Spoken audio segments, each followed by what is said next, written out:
Okay, so let's start class. I'm going to review very quickly what we did last class. So last class, we learned about monotheism, which is the idea of one true God. And as I said last class, this marked an intellectual revolution in human history. And from monotheism, we developed three new ideas, which are money, individual, and the nation state. It's important to note that these ideas have always existed in human history, but with monotheism, these ideas became the dominant paradigms. And together, they will give us modernity and create the world that we live in today. Okay, so that's what we discussed last class. And remember, last class, we also discussed that this created a lot of problems for us. There are a lot of benefits, but there are also a lot of consequences. Okay, so we're going to continue the story of humanity today. And today, I want to focus on a very specific question. Why do societies rise and why do they fall? Okay, and I know that these first few classes may seem abstract and theoretical, but that's because we're developing the analytical models in order to better understand our world. So as we move on, we will start looking at very concrete examples. But for the first few classes, please be patient. We are going to develop the theory to understand the world. All right? So let's discuss societies, why they rise, and why they decline. Now, unfortunately, we live in a world in decline. So there are lots of signs that the world is in decline. What are these signs? Shout out some signs. Wars. Yeah, very good, okay? So you have conflict and wars. You look at the situation in Ukraine, look at the situation in the Middle East. But also, you may have seen the news and you have seen conflicts arising in Southeast Asia, Thailand, Myanmar. Also, Trump is about to send US troops to Mexico and Venezuela. Okay, so we live in a world of conflict. And that tells us that the world is in decline. What are some other signs? Environmental issues. Good, yes. So you have climate change. Okay, we are putting too much pressure on the environment, so the air, the water, the land is becoming much more toxic. Okay, good. What else? Employment rate. Good, yes. Unemployment is going up. But not only that, but people's attitude towards work is declining. We live in an age when people don't take work that seriously. People are not as enthusiastic. They're not as motivated to work hard as before. And we call this in China the Bailan age, right? The age of Bailan, meaning let it rot. Like, who cares? Don't take things too seriously. In America, the term is called quiet quitting. Okay, you pretend to work, but you're not really working. What are some other signs?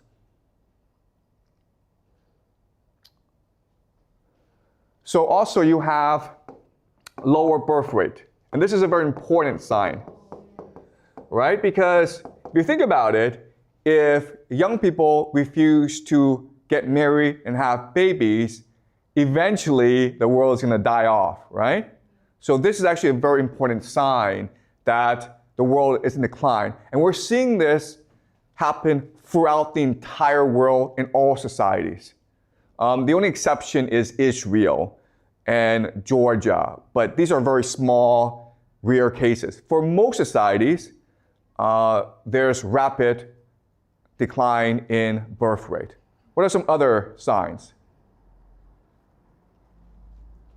Okay, you see a lower standard of living.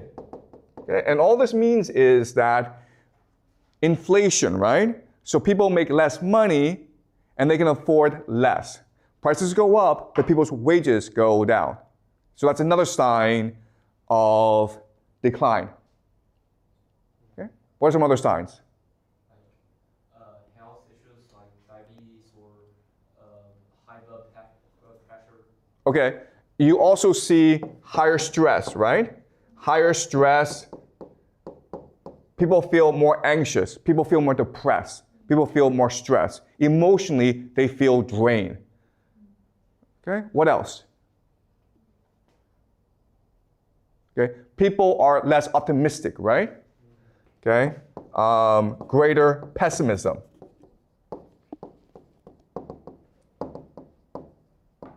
Okay, also, and this is really important, is the idea of debt, right? Both public and private. There are lots of governments around the world that are facing a fiscal crisis. A fiscal crisis just means that they spend more than they take in tax revenue. There are many families in China, in the United States, throughout the world that are heavily in debt. Okay, so debt is a huge issue for the world today. Also, lower cohesion and trust. And what this means is that people no longer trust each other as they did before. Society is less cohesive. If you walk on the street and you see a man on the street bleeding or hurt, you're less likely to help him. Okay, and this is very true not only in China, but also elsewhere as well. So lower trust issues. What are some other signs? Disease. Okay, greater disease, yeah. Okay, increase in disease. People are less healthy than before. People are more stressed than before. People are less optimistic. So we can go on and on and on because the signs of rapid social decline are too many. Now, these are signs of decline. Well, if we look at rise, then obviously it's the opposite, right? Yeah. People are much more willing to trust each other. Rather than going into debt, people will save money. People are healthier. People are much more optimistic. People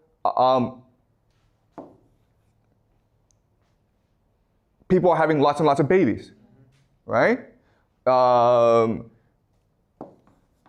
People are employed. Okay? So these are all signs that society is in decline. The rise, it's the opposite. Also, another sign of decline that's very important that doesn't really happen in China, but happens in the Western world is immigration. Okay? Immigration. Immigration is a huge issue in the Western world, and we will discuss immigration in future classes. But immigration is a sign of decline because it reduces cohesion. Okay? And it also reduces the standard of living. Okay? Another sign of decline is also housing prices go up. So people can no longer afford to buy a house. This is true in China. Young people can no longer afford to buy a house, but it's also true throughout the world. Okay? It's really hard for young people to get by. Okay? All right. Also, fiscal crisis. Right? We talked about this. But the idea of fiscal crisis is the government cannot afford a lot of public expenditures. In the future, maybe 5-10 years from now, pension will be a huge problem for governments. Okay? So these are all signs of rapid decline. All right, now having done this, what I'm going to do now is go over some theories as to why this is happening. Why is the world in decline? Okay? And there are lots and lots of theories, but I will present 3 theories to you that I think are interesting. Okay? The first is the idea of financialization. And this theory is proposed by an economist, a French economist named Thomas Piketty. Piketty, okay? And he wrote a book called Capital in the 21st century. It is a fantastic book. You don't have to read the book, but if you have a chance, you should definitely pick it up because it is a very easy but very illuminating read. And what he argues is that what happens in society is that capitalism transitions from phase to phase to phase. In the beginning, you have consumer capitalism, meaning that what the society is trying to do is create goods that consumers want to buy. This is an era of rapid wealth generation. Then you move into financial capitalism, which is a period of investment. Rather than build factories, you put the money into the stock market. Okay? So you're trying to generate as much money as possible. But what we discussed last class that's very important is wealth and money are not the same thing. So in the first phase, consumer capitalism, you focus on the generation of wealth. In financial capitalism, you focus on the generation of money. And then you move on to monopoly capitalism, which is where just a few companies control everything. And we live in an era of monopoly capitalism. And this happens because it is much more profitable for companies to be monopolies than to be in competition with each other. Financial capitalism is looking to create as much money as possible, not as much wealth.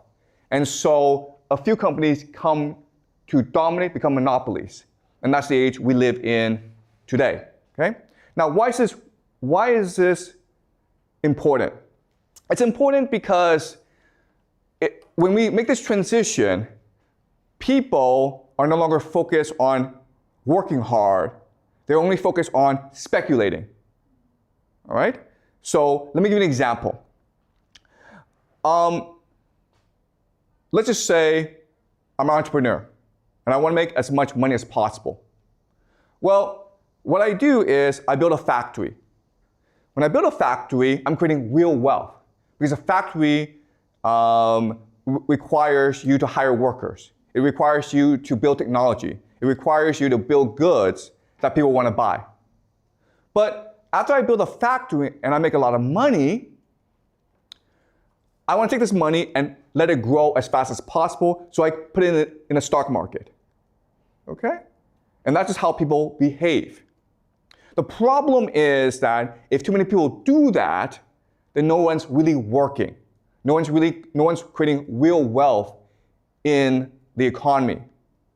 The other problem is that because of the way capitalism is set up, if everyone's putting the money in the stock market grows too fast. And the real economy does not grow that fast, okay? And the difference is stark.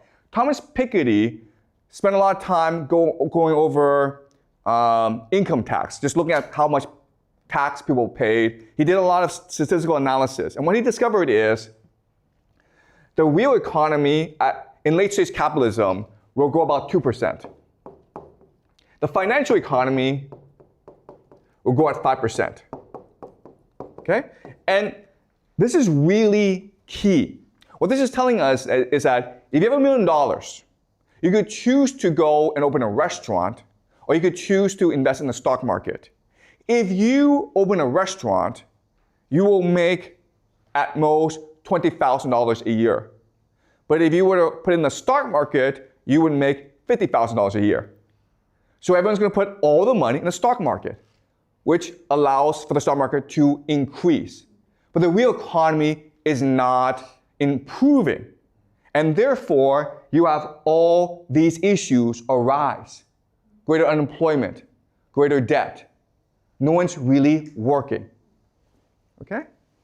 So that's the idea of financialization. And what Piketty argues is that this is just a natural cycle. This is just a natural byproduct of capitalism. We live in an age of late stage capitalism. Is this clear to you guys? Any questions before I move on to the second theory? All right, let's move on to the second theory called elite overproduction. And this was proposed by a historian named Peter Turchin. And Peter Turchin spent decades looking at why societies rise and fall. He looked at the Roman Empire. He looked at the French Revolution. He looked at many different examples. And what he believed is societies fall, decline, collapse because of the idea of elite overproduction, meaning you have too many powerful people competing for limited positions of power. All right? So to understand this, I'm going to talk about another experiment called rat utopia. And rat utopia was a series of experiments conducted by an American scientist named James B. Calhoun. And what James Calhoun was trying to do in his experiments was trying to figure out what living in a world of abundance and wealth and security meant. After World War II, the world was divided between the United States and the Soviet Union. It was the Cold War. But it was also a time of increasing abundance due to technology and peace. And the population was increasing. So James Calhoun conducted these experiments to figure out what this meant for the world. So what he did was this. He had a room, okay, that was sealed off from the world. And in the room, he put in food and water and housing for a colony of rats. Maybe like 10 rats at first, but they quickly became 400, 500 rats. And at first, the rats were really happy. But no matter how Calhoun configured the experiment, ultimately, the rats always ended up killing each other. Okay? So what he discovered is, if you live in a world of abundance and security, the end result is the rats always kill each other. And he kept on doing this for 20 years. And he could never, ever create a situation in which the rats lived peacefully. And he could never figure out why this was the case. And even today, there's a huge debate as to why this is the case. But he had a theory, okay? And the theory is this. The rats were not competing for food. They were really competing for status. All right. So let's think of this, okay? In a state of nature, in the real world, rats compete each other for mating rights, right? So you see a beautiful rat and you fight over her, right? The rat who wins out is now the alpha male. And the alpha male can have as many female companions as he wants. Okay? And what do the other rats do? In nature, what will the other rats do? Fight against him. Well, the other rats will probably run away, go somewhere else, and find other female companions, right? Because everyone's trying to be the alpha male. But what's the problem with James Calhoun's experiment? Why do they fight each other? there's no place for them to go. They're stuck where they are. You understand? So status is what we call a zero-sum game. I win, you lose. Okay? There can only be one winner. But in nature, if I win, then the other rats run away and try to build their own colony. But in James Calhoun's experiment, there's no place for them to go. And so all that happens is they keep on fighting each other until they die. Okay? And that's the idea of elite overproduction. And that's what Peter Turchin says. The elite, the children of the elite, are always fighting for positions of power. Not normal people, it's the children of the elite. But eventually, the elite have too many children, and there are not enough positions of power. Okay? Another way of saying this is that in China today, there are too many graduates of Peking University, Beida, and Tsinghua University, Tsinghua, right? They want to be the big boss. They want to have the power, but there's too many of them. Okay? There's no place for them to go. And that leads to conflict in society. And ultimately, what Peter Turchin has discovered is, if that's the case, then elite overproduction will ultimately lead to either war or revolution. It will lead to the collapse of society. And there's no way around this. Okay? That's Peter Turchin. Now I want to go to the third theory. And the third theory is the idea of a civilizational life cycle. And this is proposed by a German philosopher, scholar named Oswald Spengler. And what he argues is that society, culture, civilization, it's no different from a person. As a person, as a human being, we go through a life cycle. We are born, we grow up, we mature, then we die. Right? And there's no way around this. We all have limited life cycles. You can live to 100, you can live to 150, but eventually you'll die. And what also Spengler says is that happens in society as well. And there's nothing anyone can do about this. So let's go over the life cycle for civilization, okay? In the beginning, you are in the village. Then you move to the town. Then you move to the city. Then you develop the megacity. Okay? Not all civilizations will go through the cycle, but the successful ones will go through the cycle. Okay? You start off, so the Romans, right? The Qing dynasty.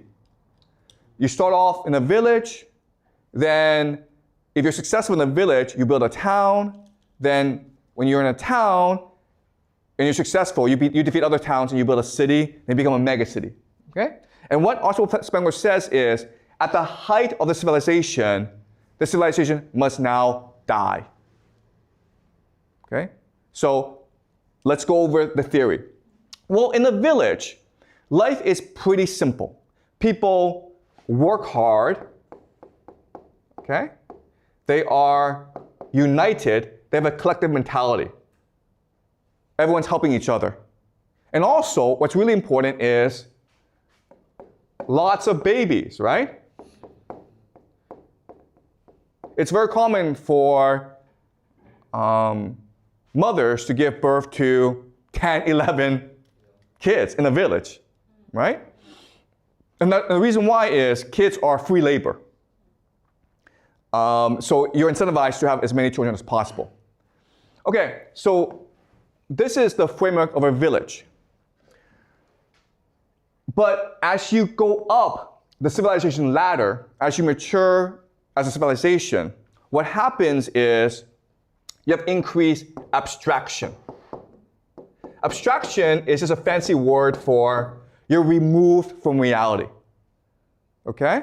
So when you're in a village, you understand everything, right? You understand, oh, the food that I eat comes from the seeds I implant, right? But when you're in a city, guess what? Those drinks you're drinking, you have no idea where it comes from, right? The food you're eating, you have no idea where it comes from. It's all abstract to you. It's all removed from reality, okay? So in the village, people are engaged in working hard and in helping each other. But as you move up, people become much more individualistic. Right? You're concerned about your own personal pleasure. You're concerned about how do I derive benefit from this? Okay? So another way of saying this is, in a village, what keeps people together are emotions and tradition and relationships. But when you move to a megacity, what is it that holds people together? It's money, right? Money is the greatest abstraction. The problem with money is that it means we don't have to ever trust each other. In a village, if you get sick, everyone comes and helps you, right? But in the city, if you get sick, you go to the hospital and pay the doctor. Your neighbors don't have to care. Your family doesn't have to help you. Okay? So you become individualized. You become atomized. Okay? And in this megacity, what happens is, because you are concerned only about your own individual pleasure, you don't work hard anymore. In fact, what you want to do is you want immigrants to work for you, right? You no longer care about other people. All you care about is yourself. And guess what, guys? You don't want to have any children. Okay? And that's why the megacity represents the death of civilization. And what is Beijing? What is Shanghai? What is Washington, D.C.? What is New York? What is Paris? What is London? They're all megacities. Okay? And that's why we have these trends. And what Oswald Spengler says is, there's nothing anyone can do about this. It is a natural life cycle. All right? So these are the three major theories I want you guys to remember. Okay? Sorry, can you give the microphone?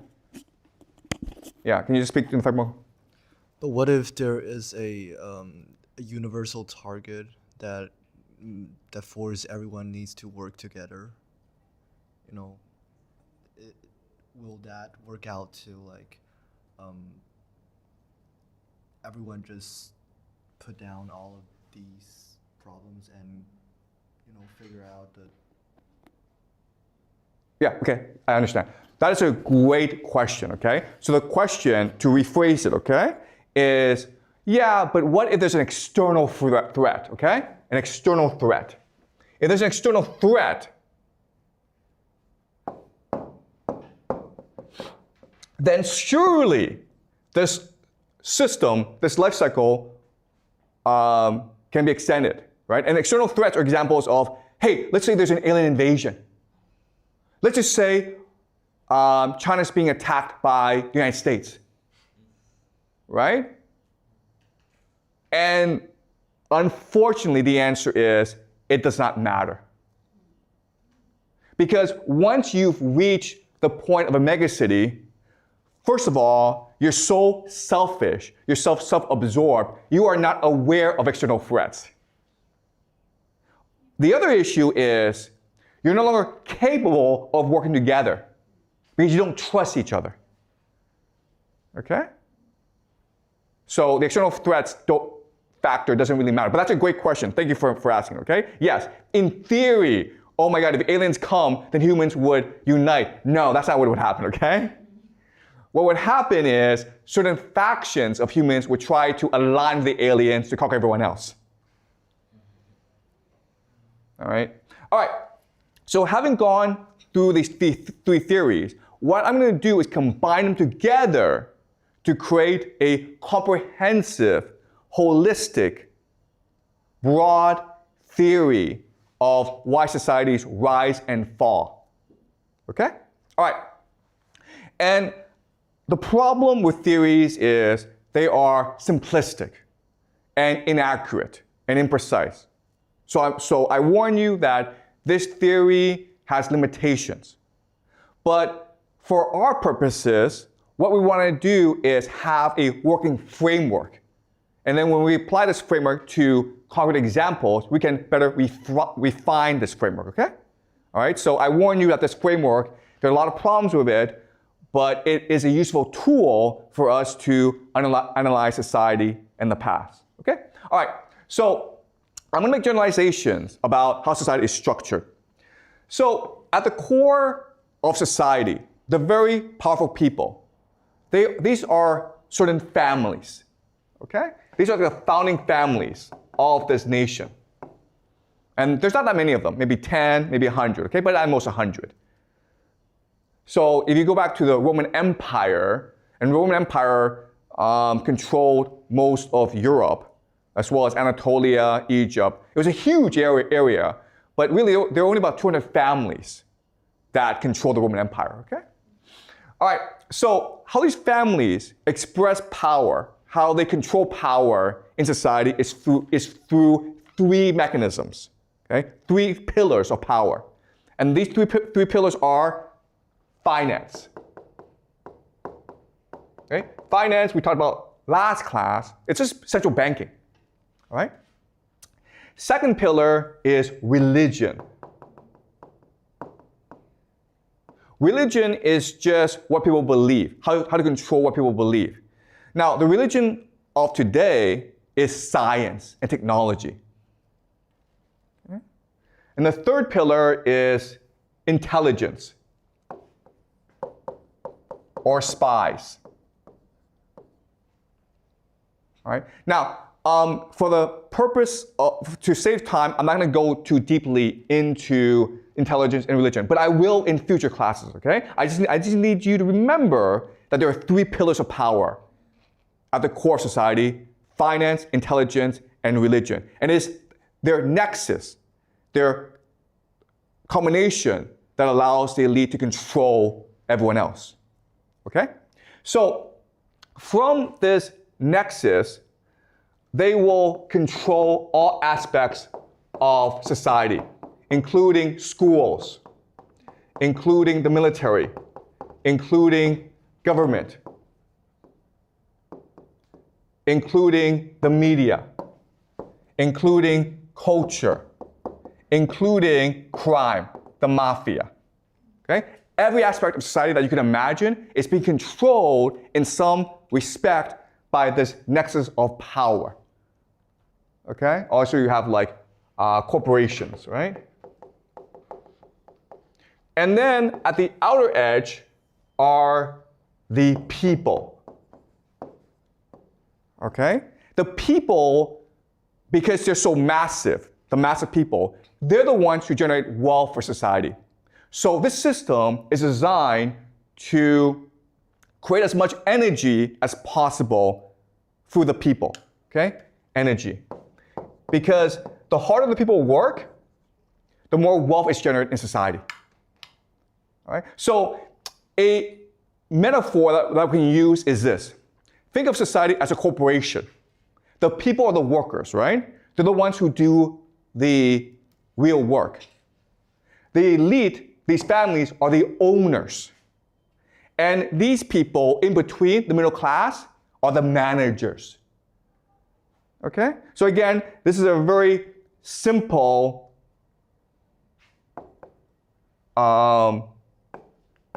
metaphor, and it's not accurate, but it's useful for analysis. Okay? So the families are the owners of the corporation, the people are the workers, the people in between, the managers, are the managers. And we call these people the middle class. There have been other names for it in China before in history. We call them the scholar officials, right? Another name for them is something called the professional managerial class, PMC. Also, another name for them is the petty bourgeoisie. Okay? Again, you don't need to know these names. For the purpose of simplicity, we will just call them the middle class. All right. Does that make sense? Okay, so having gone through the structure of society, let's talk about what happens when society rises and falls. Okay? When it rises, the dynamic of these three groups, it's very interesting. When it rises, the families who own the nation are happy to let the managers control society. And this is what we call democracy, right? And the managers are always providing feedback to the families and saying, we should treat workers better. If we treat workers better, then they will work harder. Okay? And at this point, things are great. The people feel that they have a voice in the system, they're making good money, everyone's really happy. But what happens because of the elite overproduction is these families produce too many children who want positions of power. Basically, they want to spend money from the corporation. And now the corporation is in trouble. It's in debt. Okay? So at this point, what happens is this. You would think the managers would say to the families, listen guys, we need to be more fair to the people. But what really happens in reality is the managers exploit the people. Okay? The managers will now deceive. They will lie to the people. They will commit fraud. They will exploit the people. Why? The reason why is this. What the managers really do is something called rent-seeking behavior. Okay? Rent-seeking behavior just means they have a certain power that they want to exploit in order to extract wealth from other people. So for example, the most classic example is you own an apartment in Beijing, right? So you rent it out to someone who needs to live in Beijing and you collect rent. Well, this is true for a lot of people. So if you are a lawyer, you collect rent because only you can work in the court system. So if you want to sue someone, or if you have a contract dispute, you have to go to a lawyer, okay? The lawyer is collecting rent. And that's what the middle class, the professional managerial class do. They are rent seekers, okay? Another way of saying this is, guys, if you go to a company, you know what the workers do, right? You know what the managers do? They really don't do that much, okay? And this is true for the middle class. Like, the managers, the middle class, live very nice lives. And so when the company's in trouble, the managers are like, well, I have a very nice life, I have a very nice job, but I don't really don't do anything, so I'll probably be the first to get fired. So they have to show their worth. They have to prove their worth, and therefore, they exploit the workers. Okay? Do you understand? They push the workers harder to generate more wealth. Right? So in the decline phase, this is not really a problem. But what happens over time is the conflict within the elite gets worse and worse. Elite overproduction. And what will eventually happen is they will form into factions that compete against each other for power. Okay? And when that happens, then society becomes aligned into factions. The factions will bring in certain elements of the middle class, which will then bring in certain elements of the people. And now, what happened is civil war or revolution. And this marks the collapse of society. What's really important for us to remember is this is a natural cycle, and no amount of external threat will change that dynamic. Why? Because it's very common for these factions to align with mercenaries. Okay? So there's foreign invasions, not because some guy overseas is like, oh, this society is unstable, I'll come and invade. What happens often is a certain faction invites mercenaries into the nation as part of the power struggle.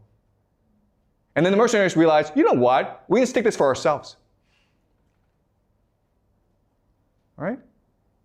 So when you reach the collapse phase, the society is much too insular, much too racked with infighting to care about external threats. And that's why, if there's an alien invasion, it really wouldn't change anything.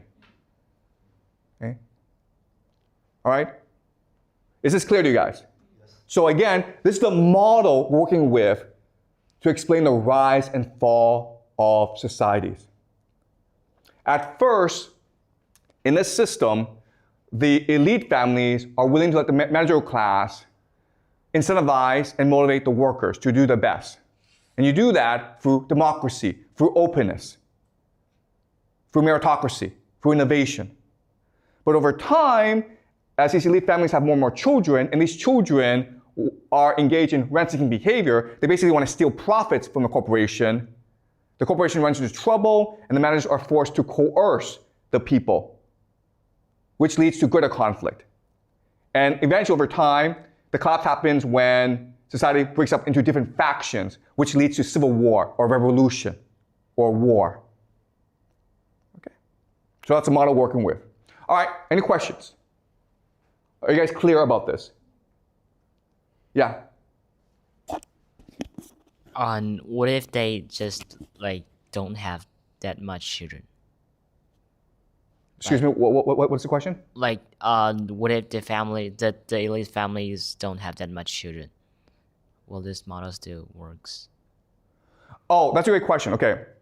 So what if families don't have that many children? Okay, that's a really interesting question. And the answer is, these families, first and foremost, want to have as many children as possible, right? Because how do you pass on your power? So maybe the middle class don't want to have that many children, but the elite will have a lot of children because they need to be able to pass on their power and privilege to their children. In fact, the elite is first and foremost concerned with passing on their privilege to the next generation. Okay? And that's why these elite families expand so fast. And also, who wants to marry into elite families? Who wants to marry into them? Everyone. All right? And they have to marry into other families in order to maintain their power. Okay? So having children in a marriage is a way for the elite to maintain their power. Okay? But that's a good question. Any more questions before I continue? Okay, so let us summarize what we've learned so far and discuss what is it that allows societies to rise and fall. So we'll look at three phases: the rise, the decline, and the collapse.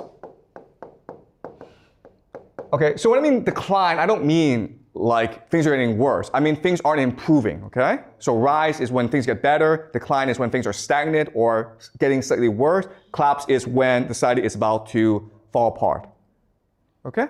So if you look at these three particular phases of society, there are different characteristics.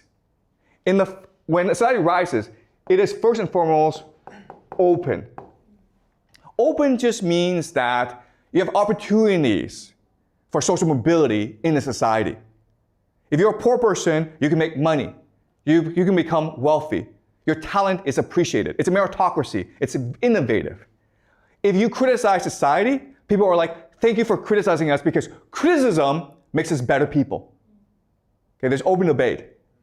Now, what's really interesting is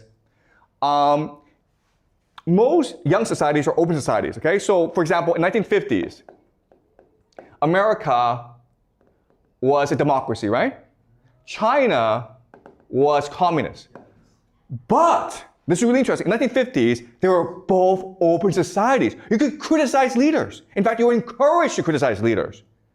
China was as democratic back then as the United States, okay? So it's not about political systems, it's just about what stage you are in social development. So if you're young, you're going to be open, you're going to be democratic, you're going to be meritocratic. You want to learn, so you will listen to criticism, okay? That's the first great characteristic of a society on the rise. It's openness. But When you reach a decline phase, guess what? Society becomes bureaucratic. Okay? Bureaucratic. Why? Because if we go back to this model, as the company loses more and more money, the managerial class is concerned with maintaining their jobs. So they become bureaucrats. Okay? They have to prove their worth. So they create a lot of paperwork. They make everyone follow the rules. Society becomes more and more bureaucratic. Then in the collapse phase, society becomes authoritarian. Okay? Before decline, it's all following the rules. Now, it's just rule by force. Okay? But there's another way of saying this. In the rise phase, what matters is the consent. Okay? So these three groups, the elite, the middle class, and the people, they're all working together to improve society. There's consent. But when you hit the decline phase, now there's deception. And then when you hit the collapse phase, it's coercion. So let me give you an example. Let's just say we are in the rise phase, right? Well, we want to go to lunch. So we discuss where we go to lunch. I want to go to McDonald's, but you guys want to go to Pizza Hut or KFC. We have debate, and then eventually we vote, and whoever wants to go, like the majority wins, okay? That's the consent phase. When we hit the decline phase, deception, I'm the teacher, so I say to you, hey guys, let's go to McDonald's because Wang Fei will be there, or Jack Ma will be there, or it's free hamburgers today, okay? I'm lying to you to get what I want. And then in the collapse phase is, I say to you, I'm the teacher and I will beat you up if you don't listen to me. Okay? So in the rise phase, what matters first and foremost is unity of the people. We're all working together. There's empathy. There's concern for other people. I want to be your friend. We need to work together to make society better. Okay? But in the decline phase, it's really about stability. It's about making sure that society maintains the status quo. Okay? When we reach the collapse phase, it is survival. Screw you. I want to live, and if I have to kill you, I'll kill you. All right? So this is a map that shows us what happens when society rises, declines, and collapses. Now, what's really interesting about this is the timing, okay? So if you actually look at societies, the timeline, it goes like this, okay? There's a steep rise, the decline is slow, and the collapse is sudden. So people think, oh, decline, things get worse, but we follow this trend, we'll still be here, but actually the collapse happens really fast. Why? The reason why is this system cannot survive external shocks. So external shocks is a perfect storm of crises. So another way of saying this is, maybe society prepares for, okay, if there's a plague, we'll do this. If there's a climate crisis, we'll do this. If there's a drought, we'll do this. If there's a war, we'll do this, okay? But what society is not prepared for is these things happening all at once. The plague, the drought, war, revolution, they all happen at once. It's a perfect storm. And that's what leads to the collapse, because society is not prepared for this. Okay? And why is society not prepared for this? Because when you hit the authoritarian phase, you're not allowed to criticize the system anymore. The problem are those who speak out. The problem is those who point out the problems of society. In the rise phase, those who criticize society are the heroes. They are appreciated. They are rewarded. In the collapse phase, those who speak out are the enemies of society. And therefore, society cannot be prepared for any external threats, which leads to its collapse. Any questions? Okay, so this is the analytical model that we're working with. And again, we're going to apply it to the present, and then we're going to apply it to the past. Okay? So with this analytical model, what we can do is make certain predictions about the future. So I will make these predictions.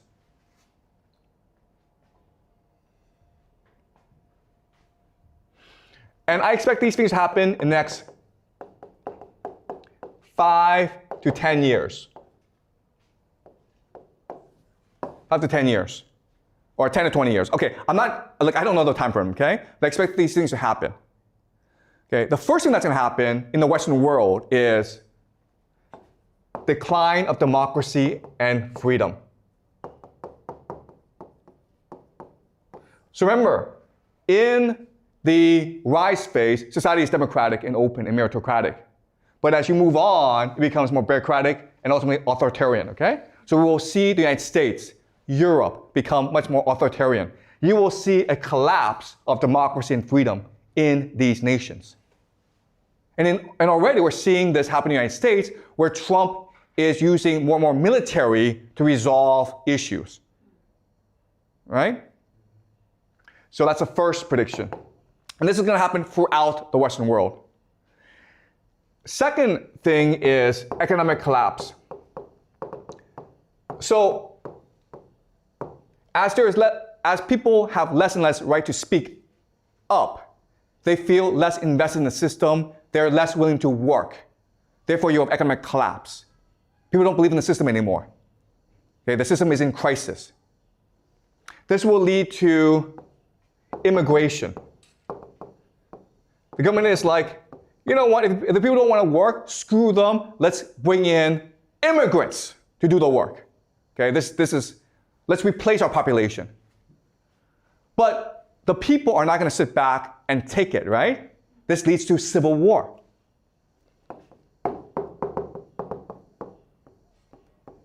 People are not killing each other on the streets. And the government is like, you know what? If we continue to let them fight, eventually they're going to come after us. So what we'll do is send them off to like these stupid, pointless wars overseas. Okay? So now you have stupid wars. Stupid foreign wars. And these are my 5 predictions for the world for the next 5, 10, 20 years. Okay? Europe and America will see less freedom and democracy. There'll be economic collapse, increased immigration, civil conflict, and then ultimately stupid foreign wars. And I'm not saying this happens in a sequence. I'm saying you'll see all 5 things. Okay? But they may happen in different order. Any questions? Was this clear to you guys? Yeah, thank you. Is there any chance that the government tries to use a war to distract the people? Like they're trying to hide all of the collapse of the society and their country? Yeah, that's a great question. And the answer is, that's what wars are for. It's to distract the people, right? Because if you don't distract the people, they'll come and revolt against you. So you either send them to a war, or you could have a French Revolution on your hands. Right? That's your option. War or revolution? I think war's the better option. That's why we're heading into a world at war. Why not revolution? Okay, no, I'm saying like, if you don't send the people to war, they will revolt against you. So you send them off to war to distract them, to get rid of them. But what if they're right? They don't care. Okay, there's no right and wrong here, okay, guys? Okay, all right. Okay, I apologize, okay? But one thing that you will learn in my class is there's no right and wrong. There's no logic, okay? It's not like, it is immoral to send people to war. I know that, thank you very much. Okay, but I'm trying to explain to you how power works. That's a theme of this course. I'm trying to explain to you how people in power think and behave. All right, and again, I keep on saying this. I don't know if I'm right. But what I'm doing is I'm presenting a theory, a model that we can use to make predictions. And if these predictions work out, if it actually happens, then our model, there's some accuracy to our model, okay? We'll have to refine our model, but there's some accuracy to it. But hey, if tomorrow Trump, Putin, Xi all get together and says, let's be best friends, then I'm wrong, right? Okay? So that's what we're trying to do in this class. We're not trying to argue what is right, what is wrong, what is just, because quite honestly, it doesn't matter, right? Morality doesn't matter here. It's about power. We're trying to understand how the world works. And if we do that, then maybe we can work together and build a more just world. But first we need to figure out how the world really, really works. Okay? Any more questions?